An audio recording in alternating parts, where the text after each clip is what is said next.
موت کے دروازے پر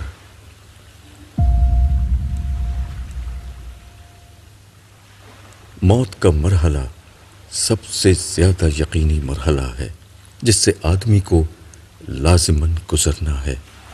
یہ تو ممکن ہے کہ کسی کو زندگی نہ ملے، مگر جس کو زندگی ملی اس کے لیے موت کا آنا لازمی ہے۔ ہر آدمی جو زندہ ہے وہ ایک روز مرے گا۔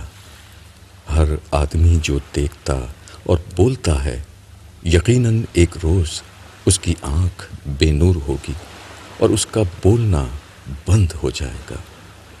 ہر آدمی پر وہ وقت آنا ہے جبکہ وہ موت کے دروازے پر کھڑا کر دیا جائے۔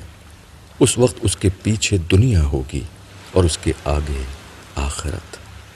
وہ ایک ایسی دنیا کو چھوڑ رہا ہوگا جہاں وہ دوبارہ کبھی نہیں آئے گا، اور ایک ایسی دنیا میں داخل ہو رہا ہوگا جس سے اس کو کبھی نکلنا نصیب نہ ہوگا۔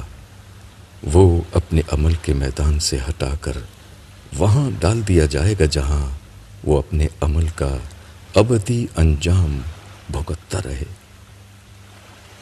زندگی ایک بے اعتبار چیز ہے جبکہ موت بالکل یقینی ہے۔ ہم زندہ صرف اس لیے ہیں کہ ابھی ہم مرے نہیں ہیں، اور موت وہ چیز ہے جس کا کوئی وقت مقرر نہیں۔ ہم ہر لمحہ موت کی طرف بڑھ رہے ہیں۔ ہم زندگی کے مقابلے میں موت سے زیادہ قریب ہیں۔ لوگ سمجھتے ہیں کہ وہ زندہ ہیں، حالانکہ زیادہ صحیح بات یہ ہے کہ وہ مرے ہوئے ہیں۔ وہ موت جس کا وقت مقرر نہ ہو، جو ابھی اگلے لمحے آ سکتی ہو، وہ گویا ہر وقت آ رہی ہے۔ اس کے متعلق یہ کہنا زیادہ صحیح ہوگا کہ وہ آ چکی ہے، بجائے اس کے کہ یہ کہا جائے کہ وہ آنے والی ہے۔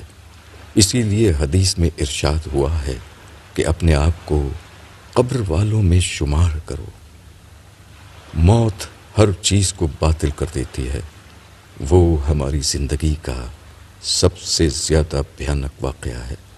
تاہم موت اگر صرف زندگی کا خاتمہ ہوتی تو وہ زیادہ بھیانک نہیں تھی۔ موت کا مطلب اگر صرف یہ ہوتا کہ اب آئندہ کے لیے اس انسان کا وجود نہ رہے گا جو چلتا تھا اور جو دیکھتا اور سنتا تھا، تو اپنی ساری ہولناکیوں کے باوجود یہ صرف ایک وقتی حادثہ تھا، نہ کہ کوئی مستقل مسئلہ۔ مگر اصل مشکل یہ ہے کہ موت ہماری زندگی کا خاتمہ نہیں، وہ ایک نئی اور ابدی زندگی کا آغاز ہے۔ موت کا مطلب اپنے ابدی انجام کی دنیا میں داخل ہونا ہے۔ ہر آدمی زندگی سے موت کی طرف سفر کر رہا ہے۔ کسی کا سفر دنیا کی خاطر ہے اور کسی کا آخرت کی خاطر۔ کوئی سامنے کی چیزوں میں جی رہا ہے، کوئی چھپی ہوئی چیزوں میں، کوئی اپنی خواہشوں اور انا کی تسکین کے لیے دوڑ دھوپ کر رہا ہے، اور کسی کو خدا کے خوف اور خدا کی محبت نے بے چین کر رکھا ہے۔ دونوں قسم کے لوگ شام کرتے ہیں تاکہ وہ اپنی تھکان کو مٹائیں، اور اگلے دن دوبارہ صبح کرتے ہیں تاکہ وہ اپنی پسند کی دنیا میں دوبارہ سرگرم ہو جائیں۔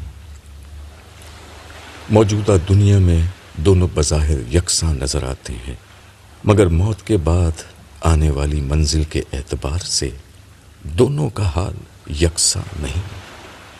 جو شخص خدا اور آخرت میں جی رہا ہے وہ اپنے آپ کو بچا رہا ہے، اور جو شخص دنیا کی دلچسپیوں اور اپنے نفس کی خواہشوں میں جی رہا ہے وہ اپنے آپ کو ہلاک کر رہا ہے۔